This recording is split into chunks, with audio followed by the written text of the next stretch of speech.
welcome to Wine and Chill, your home for all things millennial adulting, finance, fitness, student loans, careers. Here with my good sister and Desiree. We wanted to do this video today and kind of share the struggles about being a first generation attorney and being the first person in your family to go to law school. Also first generation Caribbean Americans. So, yep. Hold it down. Listen. Brooklyn. That comes with its own set of, issues and obstacles that you can overcome, but it would have been easier if somebody would have told us that they were there. Oh yeah. Because it is not what you see on TV.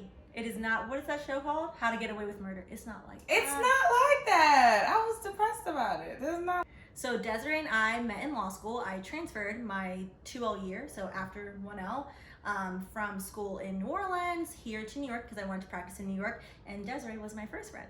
Yeah. Not my only friend, thank God. I met you in the library. I was your advisor. You were my advisor. You were she was assigned to me, so you just stuck with me. A forced friend. But we ended up being great friends. I was like, it's been 6 years. Right, like, come on. No one forced me to do that for 6 years. I was assigned to her, but then she actually ended up being, amazing. And we ended up both being in Black Law Students Association, and Desiree was the president, and I was her VP. The best. 1L, how was 1L for you? 1L. So I'll be real. I got into law school through a program called the Summer Legal Process. Oh, yes.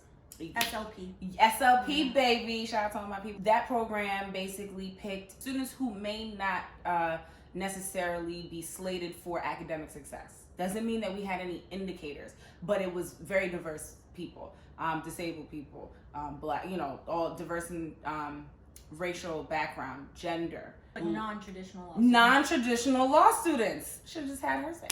And so non-traditional law students for sure. I didn't go straight out of undergrad, things like that. 1L is your first year, by the way. Sorry. Yes. So 1L, 2L, 3L, they're 3 years of law school unless you do part-time. Correct. Which is 4 years.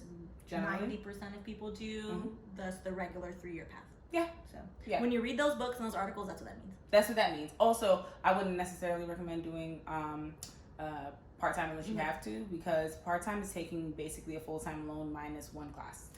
So if you're gonna do that, do the whole thing. But speaking of loans, you can go see that video about how much I owe if y'all really want to get into that. Link in bio or right here. Send the cards. It's somewhere in the YouTube. We're gonna post it right here. Okay. And so 1L was cool. That process that helped me like make friends and things like that and give me a little taste. So I wasn't totally out there, but I definitely took advantage of that program knowing that I was a non-traditional law student. I think it was great for me to take a gap year before going to law school. That's really what contributed to my success. 1L. Could it have been better? Sure, we'll talk about that too. But I think the flip side of that is I went straight out of college, and I would not recommend that. Really? I would recommend a gap year. Yeah. Why?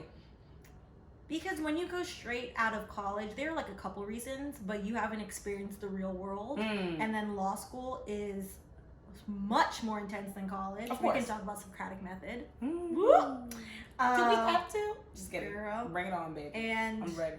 The gap year will teach you more about like, do you actually want to be a lawyer, which is a completely separate topic. When you start law school, the learning method in law school is completely different from undergrad. In that undergrad, you learn, you have lectures, you don't necessarily have to talk during class, and you have 3-4 tests, a paper. Law school is a complete 180 from that. It's very different. You learn by the Socratic method, which means you sit there and the professor picks one person in the class, gives you a hypothetical question based on the case that you read, and then they basically stick with you for 2 hours of the class and ask you questions. It is very nerve-wracking. I got picked on my first day of class. 1L year in contracts. Oh, great. It was a steep learning lesson. How was your experience with Socratic method? It was insane because here's the thing. I mean, I looked into what the Socratic method was. Google. Right. Google's your friend. And I still was confused. Yeah, I still didn't know. And also, like, the Socratic method of them just calling on people randomly to speak at length about something that you are not an expert in. In fact, you are highly insecure about. It's a new topic. You haven't actually learned about it yet. So, in fact, the professor is having you really teach the class on this topic. It's that's nothing, a good way to put it. Yeah, it's nothing like what you think it is. You can only experience it to really understand. And it's not rote memorization. So it's not, you read this case, what were the facts? No, they start with the facts. These are the facts. They usually say the facts to you. And they say, okay, well, what if instead, oh my gosh, I had this professor that loved to do this coffee cup hypo and torts. Never It heard. was awful. So it was like, okay, what if Jimmy threw a coffee cup out the window and it hit Susan's car? Who's is that negligence? Is that gross negligence? Who's liable? Who's more liable? And then he would change how Jimmy threw the cup. What if the cup accidentally fell out the car? What if he stopped his car, then flung the coffee cup at Susan's car? It was all kind of nonsense. Yeah, but That's how it works. That's how it is. And so you can't just read anything in law school. You have to actually understand and know how to advocate for everything. And that's why, because you get into class and the facts can change. And in real life, the facts change a lot. You think it's one thing. Because you're a trial attorney. I am a trial attorney. I work for the city defending the New York City in tort claims. So it's any claim that has to do with personal injury and property damage. Anytime you can blame the city for any of those problems. I defend the city. I don't represent the little guy. If that's a problem, talk to me about it in the comments. It's fine. But yeah, so I represent the city. I try cases. I try cases back to back. So when I'm done one, I pick up another. That's just how it goes. There's no real break there. And in law school, did you know that you wanted to do litigation? Because we also were on moot court together, which moot court is practice. It's mock trials and stuff like that. So, you know, it's fake trials. And that's how we gather trial advocacy skills in order to be able to go out into the real world and be a trial attorney. Which I am not. I did the opposite thing, became a tech attorney. I work in-house. I negotiate software deals all day. Complete opposite. Complete opposite. So that's actually I don't use that's how my oratory skills. Yes, you do. Yeah, she sure does. But we'll get to that in a moment. But are you with old heads all day? Exactly. That's oratory all day. But especially old people, because you can't teach a new dog. I mean, old dog new tricks, child. But anyway, Zoom is always interesting when they pops up and they see Stephanie and they're like, they don't know what they're getting, and then all of a sudden they see me and they're like, "You're a tech attorney." And I'm just like,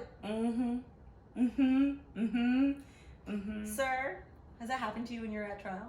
Oh, of course. You might have seen my story on Instagram today, child. I've had a white man approach me and say, you know, if you and I were to try the same case in front of a Brooklyn jury, I would automatically win just because I'm black. I have these kind of things all the time. I've never tried a case against anyone who's under the age of... That's a lie. My most recent trial, he was a young man. I washed his ass up. But other than him, I think they just sent him out there because they knew that trial was a wash. But other than that, every other adversary I've ever had has been an old white man. I mean, I've had a guy who was 83 years old. Lawyers don't retire. That's another thing you guys should know. Work-life balance is not good. But anyways. And they always have, in between, no matter what it is, I do court appearances, I do depositions, I do trials. When I go to any of those, my adversaries are typically older white men, and their go-to line, and that's how it is in this profession. That's why I don't turn my picture on sometimes, and I just leave it as my name. Because they see that, they see I'm a woman and they already act a fool, but when they see I'm a young black woman, forget if you want to talk. Remember when I told you so I've worked in tech now for like almost a decade, and I started at the startup, so I work in the startup space. And the CTO, so the Chief Technology Officer, came up to me on my first day, introduced myself, was like, "Hey, I'm your new attorney, blah, blah, blah." And he was like, "Oh, you don't look like an attorney." Yeah. Dead to my face.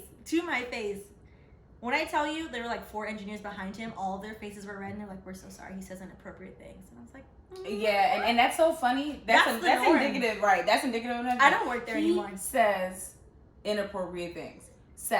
So that means multiple things. Right, like, so that means that's that's an issue. You know it's an issue and it's ongoing, but it still happens. That's our industry. Our industry is very archaic, but we and ourselves, just being ourselves in these spaces, we are the revolution. Yeah. Are you the first attorney in your family? Yes. I you know, my mom went to college, but she's a nurse, and and my dad's a mechanical engineer and he owns property, and but you know, go on treating people down. I won't say where you got the money from to do it, but anyway, go on treating people down, I guess. But yeah, you know, this is the thing people don't understand, and I'm never gonna play like that whole like, yeah, you know, I totally yes, I worked hard, but I will acknowledge that I had a lot of resources to get here. It's very hard for Black people to push through the ceiling and get to spaces where we are. Yeah. That's not normal. And I will say that I'm incredibly ambitious, so it is likely that I could have gotten here if my parents weren't as successful as they are. They're not rich, they don't have money, but you know, they have sense. And I did grow up in a household. It was a single parent household. My dad was across the coast, so that doesn't actually even matter. He was in California the entire time. But my mom, she's incredibly ambitious. So I got to grow up and see a strong Black woman lead a household. So it's not very surprising that I took on those traits. And I want to make a note of that, because when you see someone like myself, I should not be the example of, see, Black people are good now. Like, we don't need anything. No, you don't. No. You need a good support system. Absolutely. I remember, so my dad, I'm very proud. Yes. Daughter of a truck driver. My dad pushed me into the law and was like, listen, you're not going to do manual labor like I did. And for better or for worse, it is what it is. And I'm very thankful to him. And I remember so I did my first year of law school in Louisiana, in New Orleans, and I was by myself. He was so freaked out. He was like, New Orleans? Wait, there are no Jamaicans in New Orleans. I don't know anybody over there. Yeah. And I was like, because he don't know anybody over there. So I can't go. Right. He literally called a friend of a friend and found the one Jamaican in New Orleans. There actually are like 10 Jamaicans in New Orleans. I didn't know that. They own a restaurant that I used to go to that was on, it's not on Tulane. It's on, it is on Tulane. It's on Tulane. It's actually pretty good. I hope they're still open with COVID. We should but anyway, check it out. Stephanie took me to NOLA for my first time ever. Love NOLA. But my dad, I remember like the whole first 1L experience with exams. So the way law school works is you get one exam and that's your whole grade. Yeah. And I remember calling my dad because I felt like I failed. I felt like I was terrified and I didn't do a good job and I didn't know anything. I didn't know like how it worked. And I ended up getting like very good grades. But you need that support system. So whether it's your family, your friends, or like your significant other, law school is very emotionally and mentally trying. Absolutely. So I think the grading system puts unnecessary pressure on people. The Ivy Leagues don't have grades, so highly suggest get your grades up and your LSAT score up and go over there. Go over there with no grades. Wow. So basically, everybody under T14, so T14 is the top 14 schools. We went to a top 100, top 50 school, so it's good, but they're not T14, so they have grades. They have forced curve, which basically with the forced curve is, say there are, I hate math.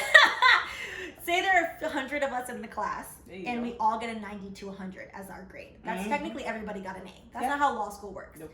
3 people that got the 98 and the 99 and 97, they'll get the A. Then everybody that got the 96 to the 94-ish will get a B. And then the 93s to like the 92s will get a C. And then the 90, the 91 will get a D. Yeah. It will force a curve on you, which is super nerve-wracking, and it can make people very mean. Yeah, of course. It's cutthroat. It's super cutthroat. I've heard stuff. Listen, the law school I went to wasn't like this because, you know, we just had a lot of other things going for our school. Yeah. We knew we weren't top 14. We knew, or we knew that we weren't like the top law school, so it wasn't like any of those things. There was people who went there because we have great tech programs. We have great our school is known trial for programs, placing in-house too, yeah, which is amazing. So it's like we have other specialties. So like grades, you know, yes, grades, but like we had other specialties. So the students weren't naturally those type of people. But my friends at other schools, child, you have to be careful about. I've heard about people intentionally spilling coffee all over someone's laptop, stealing people's outlines. Sending viruses to people's computers, breaking people's computers, stealing people's computers. They don't want to share notes with you sometimes. They don't share notes. They share the wrong notes with you. If you are a person of color, or particularly like a black student, I highly suggest you do join BALSA. So like the Black Law Students Association, I think they're in every law school. They are. I don't know any law schools that don't have one. We are a national organization. Yeah. Even law schools that, you know, law school predominantly is mostly white, very little diversity. The few black people that are there will be in BALSA. And if for some reason you go to a school that does not have a BALSA chapter, you better start the chapter. You can leave a comment and I'll help you start the chapter. Reach out to us. We have this under control. As the former VP, the president, we'll help you do it. Being involved in BALSA really helped me have that support system, and particularly helped me. They assign you a mentor, which is great. And my mentor really was the person, because I didn't have a family member that went to law school, so was the person that basically walked me through like, this is what's going to happen, this is how Socratic methods work, this is how exams work, take this professor, not this one, this professor, is a little racist. Yeah. Don't do that, because it is what it is.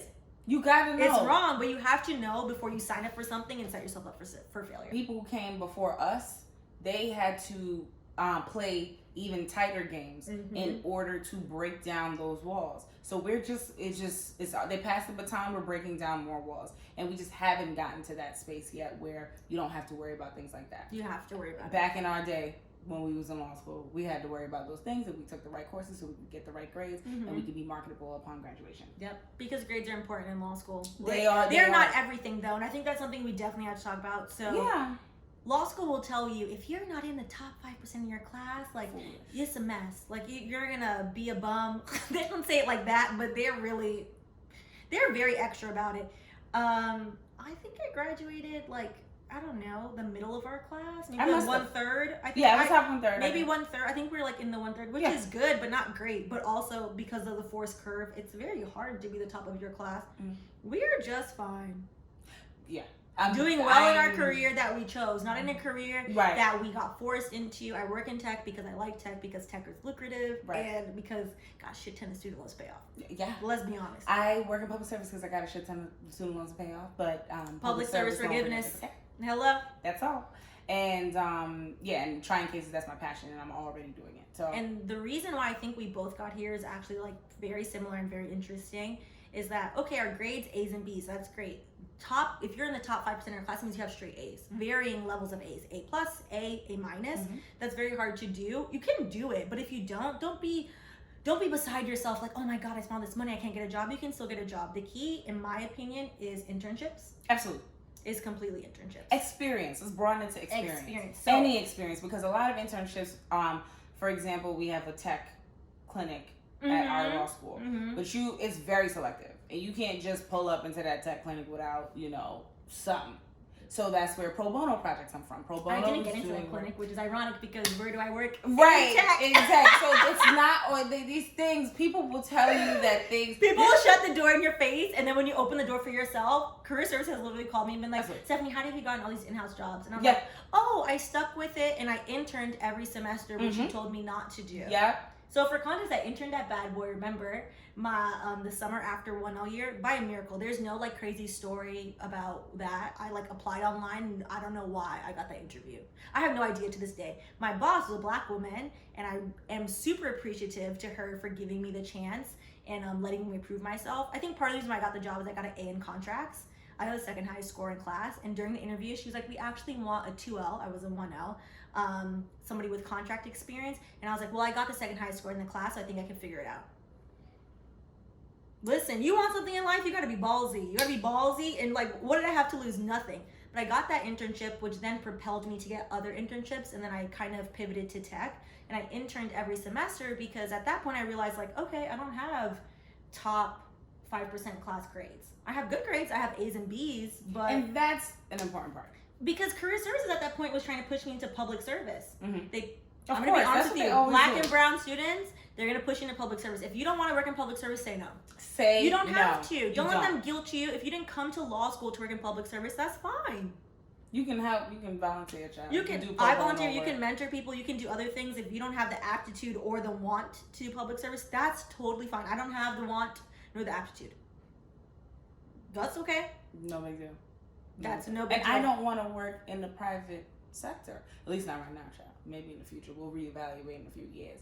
But do what you want to do. Do what you want to do. And I think having those internships after law school, the Career Service Center kept being like, you have to work at a firm. That's the only way you're going to get back to in-house that you want. And I was like, no, I'm going to do it my way. And I've only ever worked in-house. Take everybody's advice with a grain of salt. Woo! You know. But a small grain. A small, because like that's the career services office, and I was wrong. I was mentoring someone, of my boss and mentee, and she came to me and said, can you look over my resume and my cover letter? And I was like, sure. Were you trying to apply? Blah blah blah. And she told me it was like this firm or whatever for on-campus interviews, which we could talk about also. But I was like, well, wait. Why don't you go to the career services office to have them look it over? This is OCI. on-campus interviews. You really it's a want to very make sure big that deal they in see. law school. She told me they told her that she cannot apply to that firm because she does not have the grades. Thankfully, she also did a gap year. It tends to give you a little bit more confidence about yourself when you do gap year. So I highly and by the grades, that means straight A's. And so they told her not to apply. And thankfully, she saw past that and was like, I'm still going to apply. Child, she applied and got this job. I know who you're talking about. Right, absolutely. And she's excelling in her job. Excelling. And it's just like, wait a minute. They could have stopped this girl from making some money. Like, you get big money working at firms, big law firms. The top for the summer. Yeah, you get they a prorated salary. Big law, yeah. Absolutely. So it's like, take everybody's, whatever you want to do, you have to know this within yourself. And how do you know this within yourself? You need to put yourself out there. You need to network, and you need to go through things to get different experiences. For example, different programming that your school has and informational interviews. So, Ooh, we were good at that. Oh, yeah. Well, Stephanie put me on to information. I love information. I will give that credit to her. It's dope. And who don't want to talk about themselves? You can, and I still talk to a lot of the attorneys I met when I did informationals. And let's be honest, they're putting it on their company card, their firm card, so you get free food. And as a broke law student who shouldn't be taking out lots of loans, you should eat that free food. You better. Eat the free food, make a connection, and those people have really helped me in my career. Absolutely. You should. LinkedIn is your best friend. Why? Here's what you do. Forget all. You take business cards and stuff. When you get a business card, it's good. You look at it. You act like you really reading stuff or whatever. You have to follow up. But you must. So here's what you do. Automatic on your train ride home. I mean, we in COVID, so who knows what life is gonna be like after this? But for argument's sake, on your train ride home or your cab ride home, wherever, take those cards. Immediately connect with those people on LinkedIn and throw it out. Send a quick message so that whenever you guys want to reference who these people are, from that message you can tell how you guys met. Hi, Desiree Alexander.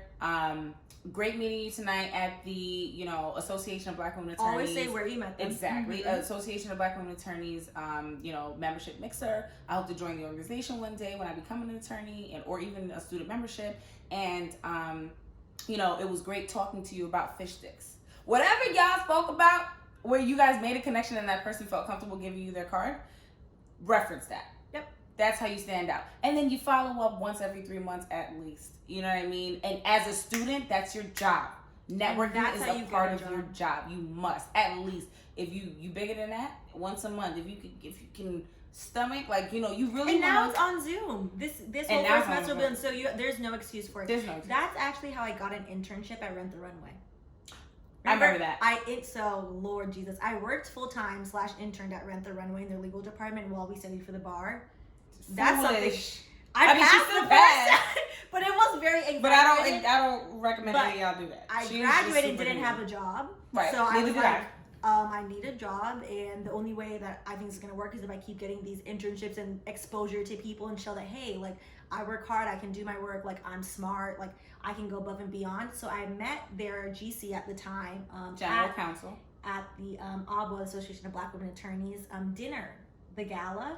And the reason why I got invited to the gala because I was a student liaison because I had met somebody from a different networking thing who was still my mentor to this day. So anyways, I met their general counsel.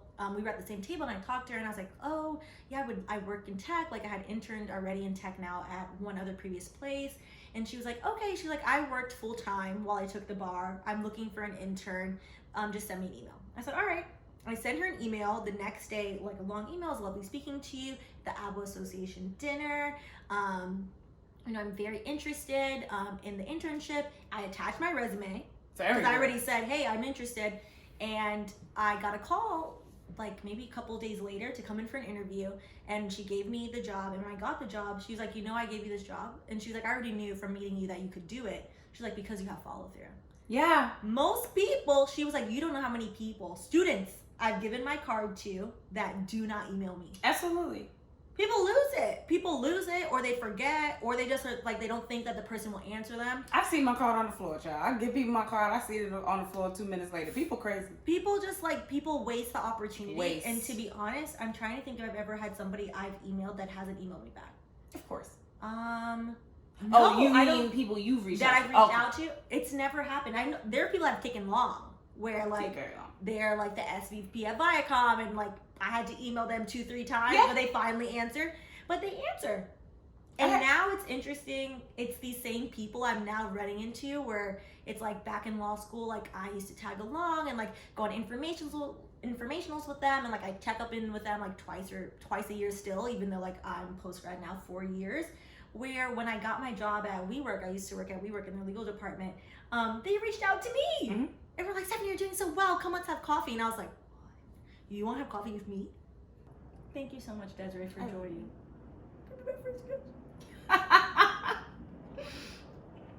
All right, guys, thank you for tuning in to Wine and Chill. Really appreciate you. If you have any questions about being a first generation attorney, if you have any questions between trial advocacy or being a transactional attorney, which is what I do, you can leave them in the comments. We're happy to answer them. I'll have Desiree log on and answer some questions too. And Desiree, thank you so much. Thank you, boo. I love you. I had so much fun. Here's to my first guest. Yes, boo. Cheers. Mimi Samote.